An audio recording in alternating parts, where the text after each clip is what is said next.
Kashmir committee ہے، یہ جو کشمیر لوٹو کمیٹی، کشمیر قبضہ کمیٹی جو انہوں نے بنائی ہوئی ہے پاکستانی پارلیمنٹ کے اندر، اس نے اپنے اجلاس میں کہا کہ جو علی گیلانی صاحب بات کر رہے ہیں وہ ہندوتا کا ایجنڈا ہے، یعنی کہ وہ مودی کا ایجنڈا ہے۔ یہ وہ لوگ ہیں کہ جو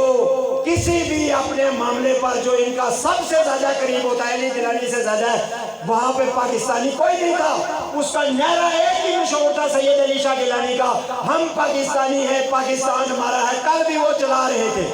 میں جو بات کر رہا ہوں، کشمیر ہمارا ہے، ہم کشمیری ہیں،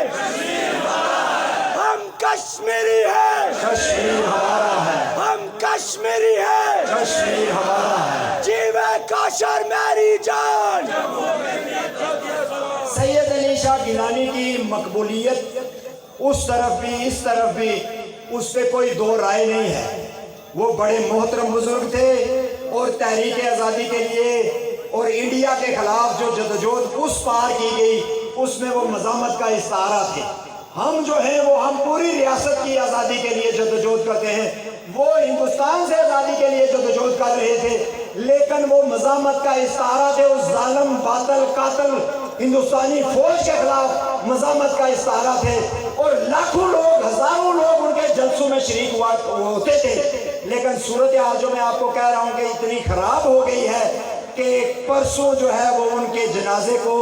فوج نے زبردستی چھین کر دفنایا، اور وہاں 40 بندے تھے، اور پار جو ہے وہ ہڑتالیں اور وہ جلوس اور وہ جلسے نہیں ہو پا رہے ہیں۔ کیوں نہیں ہو پا رہے ہیں؟ اس لیے کہ بہت بڑا فوجی جبر ہے اور سپورٹ کوئی نہیں ہے۔ پہلے یہ تھا کہ جیسی کیسی بھی تھی، پراکسی تھی یا مداخلت تھی، لیکن علی شاہ گیلانی صاحب اور ان کے جو دوسرے اس طرح کے لوگ تھے جو پاکستان نواز تھے، ان کو یہاں سے سپورٹ تھی، لیکن انڈیا پاکستان نے گٹھ جوڑ کر لیا، بالکل اسی طرح جس طرح طالبان کو پاکستان کی سپورٹ تھی، اور جب صدر بش نے کہا کہ تم میرے ساتھ ہو یا ان کے ساتھ ہو، تو مشرف جیسا عمر بھی جو ہے وہ دوسری بات نہیں کر سکا، اس نے کہا حضور میں آپ کے ساتھ ہوں، اور طالبان کو 20 سال مرواتے رہے، جو خود بنائے تھے، جن کی جنگ، جن کا جہاد، جس کے اوپر پورا یہ جو ہے وہ معاشرہ اس کو سینسیٹائز کیا گیا، اس کو بھی جو ہے وہ پاکستان نے آخر پہ چیٹ کیا، دھوکہ دیا، ان کی پیٹھ میں چھرا گھونپا، ان کے سفارتکار، ان کے لوگ پکڑ کے جو ہے وہ امریکہ کے حوالے کیے۔ آج وہاں جگہ نہیں بن رہی ہے، اور اللہ کے فضل سے منافقوں کی، دھوکے کرنے والوں کی، پیٹھ میں چھرا گھونپنے والوں کی نہ دنیا میں جگہ ہے، نہ آخرت میں جگہ ہے، نہ جموں کشمیر میں جگہ بنے گی انشاءاللہ۔ اس لیے آج ہم یہ واضح کرنا چاہتے ہیں ان دونوں ملکوں کے اوپر، مختصراً آخری باتیں کروں گا، کہ پاکستان اور انڈیا کی بہتری اسی میں ہے۔ یہ افغانستان والا منظر جس طرح لیاقت حیات صاحب نے بھی اس کا ذکر کیا، ہم طالبان کے حامی ہیں یا نہیں حامی ہیں یہ بات ہی دوسری ہے، ہم آزادیوں کے حامی ہیں، ہم قبضے کے خلاف ہیں، ہم ظلم کے خلاف ہیں، چاہے وہ مسلمانوں پر ہو، چاہے وہ ہندوؤں پر ہو، چاہے وہ عیسائیوں پر ہو، کسی پر بھی ہو۔ اگر افغانیوں پر اگر پچھلے 40-50 سال کا دور دیکھیں تو ان سے زیادہ بڑا جبر اور ظلم کسی پر نہیں ہوا۔ پورے افغانستان کو کھنڈرات کے ڈھیر میں تبدیل کر دیا گیا، پورے کا پورا عالمی سامراج لاؤ لشکر کے ساتھ، اپنے ایجنٹوں کے ساتھ، اپنی جو ہے وہ اپنی ٹاؤٹ ریاستوں کی مدد سے افغانستان کو بارود کے ڈھیر میں تبدیل کر دیا، راکھ کے ڈھیر میں تبدیل کر دیا، اس کو پہاڑوں سے لے کے آبادیوں تک، بستیوں تک جو ہے آدھا افغانستان ہجرت کر کے بیرون ملک چلا گیا۔ ہم اس قبضے کے خلاف ہیں، ہم اس جبر کے خلاف ہیں، اس ظلم کے خلاف ہیں، ہم افغان عوام کی آزادی کے حامی ہیں، ہم افغانستان کو افغانوں کا ملک سمجھتے ہیں، چاہے وہ پٹھان ہوں، چاہے ازبک ہوں، چاہے تاجک ہوں، چاہے فارسی بان ہوں، چاہے کرسچن ہوں، جو بھی افغانی ہے افغانستان اس کا ملک ہے۔ طالبان نے ہمیں، طالبان کے جو یہ کو ہوا بھی، جو طالبان نے بگایا جو ہے وہ یہ انخلا کا آخری مرحلہ جو تھا، اگرچہ وہ سارا منصوبہ طے شدہ تھا، خود طالبان ترجمان نے کہا کہ طے یہ ہوا تھا لیکن ہوا اس کے الٹ۔ لیکن خوف اتنا ہوتا ہے، ڈر اتنا ہوتا ہے ان بدماشوں کو کہ جب عوام اٹھتی ہے تو یہ کیسے بھاگتے ہیں۔ یہ منظر ہم نے ابھی 2 ہفتے پہلے کابل میں دیکھا۔ امریکہ کی کٹھپتلیاں کیسے بھاگی، امریکہ خود کیسے بھاگا، نیٹو کیسے بھاگی، یہ منظر ہم نے افغانستان میں دیکھا۔ جب لوگ باہر نکلے تو قابضوں کو جگہ نہیں ملی، چاہے وہ دنیا کی سپر پاور کیوں نہ ہو۔ آج لوگ کہتے ہیں جی انڈیا ایٹمی پاور ہے اور پاکستان ایٹمی پاور ہے، ہم کیسے ان سے آزادی لیں گے؟ تم کیا افغانوں سے بھی کھے گزرے ہو؟ تم کیا بنگالیوں سے بھی کھے گزرے ہو؟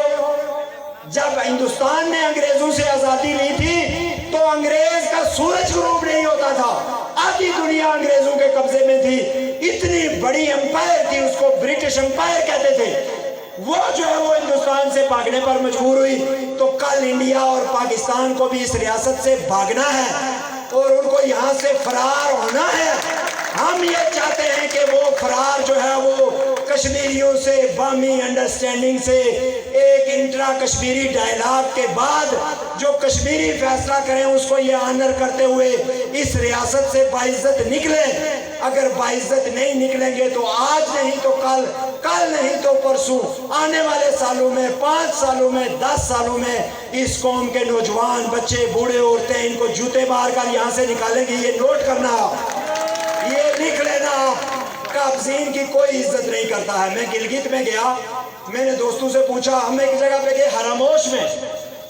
وہاں پہ FWO نے لوگوں کی زمینوں پہ قبضہ کیا ہوا تھا۔ یہ نصرت بھائی ہمارے جو ہیں وہ بڑے بہادر آدمی ہیں، انہوں نے وہاں پر یہ جو آپ کی جو کشمیریت کی آواز ہے، بنیادی طور پہ گلگت میں سارا کام فوج اور ایجنسیاں جو ہیں وہ کشمیریت کی آواز یعنی جموں کشمیر کی جو ریاست کی آواز ہے اس کو کچلنے کے لیے استعمال کرتی ہیں۔ ہم وہاں پر گئے، ہم نے لوگوں کو اکٹھا کیا، ہم نے ان سے کہا کہ بھائی کیا معاملہ ہے؟ انہوں نے کہا جی ساری کی ساری زمینیں FWO قبضہ کر رہا ہے، معاوضہ بھی نہیں دے رہے، گلگت میں زمین کا بندوبست نہیں کیا گیا ہے، تو زمینیں جو ہیں وہ پہاڑ ہیں، اور وہ سرکار نے ابھی نیا نوٹیفیکیشن جاری کیا کہ جی یہ جو چونکہ پہاڑ ہیں اور کسی کے نام نہیں ہے، بندوبست پورے گلگت میں ہی بندوبست نہیں ہے زمینوں کا، تو لہٰذا جو ہے اس پہ ہم مفت میں قبضہ کریں گے۔ لوگوں کو بےکار کیا، ان کی دکانیں نکالی۔ ہم نے وہاں پہ کھڑے ہو کر جب پروگرام شروع کیا تو کوئی 20 ایک لوگ تھے، اور جب ایک ہی مقرر کے بعد وہاں پہ 300-400 کا مجمع جو ہے وہ ایک دم آ گیا، اور جب ہم نے پروگرام ختم کیا تو خدا کی قسم ہمارے ہاتھ چومے ان لوگوں نے، انہوں نے کہا ہمیں رہائی دلواؤ، ہمارے لیے کوئی بات کرو۔ ہم اگر کوئی بات کرتے ہیں تو دوسرے دن اٹھا کے 2 مہینے کے لیے جیل میں ڈال دیتے ہیں۔ ہم کیا کریں؟ ہم اپنی زمین کے بارے میں بھی نہیں بول سکتے ہیں۔ یعنی گلگت بلتستان میں قبضے کی، اور وہاں پہ ایک قانون ہے شیڈیول 4 زبان بندی کا قانون، یعنی آپ جس پہ شیڈیول 4 لاگو ہو گیا وہ کوئی تقریر نہیں کر سکتا، وہ کوئی آرٹیکل نہیں لکھ سکتا، وہ کوئی جو ہے وہ گلگت کو چھوڑ کے پنڈی نہیں آ سکتا، پنڈی سے گلگت جائے گا واپس تو تب بھی تھانے میں، جاتے ہوئے بھی تھانے میں حاضری، آتے ہوئے بھی تھانے میں حاضری، اور ساتھ میں اینٹی ٹیررسٹ لاز کے تحت جو ہے وہ مقدمے۔ تو یہ جو معاملہ ہے اس معاملے کو آزاد کشمیر کے لوگوں نے حل کروانا ہے۔ یعنی ہم نے یہ جو پاکستانی مقبوضہ کشمیر میں یہ عقائد جس کا نام آزاد کشمیر ہے، ہم اس کو آزاد کشمیر اس لیے کہتے ہیں کہ یہ اس کا نام رکھا ہوا ہے انہوں نے، ہم اس کو آزاد نہیں سمجھتے ہیں، یہ اس کا نام ہے۔ جیسے غلام نبی کسی کا نام ہو سکتا ہے، یا راجہ آزاد یا سردار آزاد خان کسی کا نام ہوتا ہے، اس طرح اس کا نام آزاد کشمیر ہے۔ آزاد کشمیر میں ہم کیا چاہتے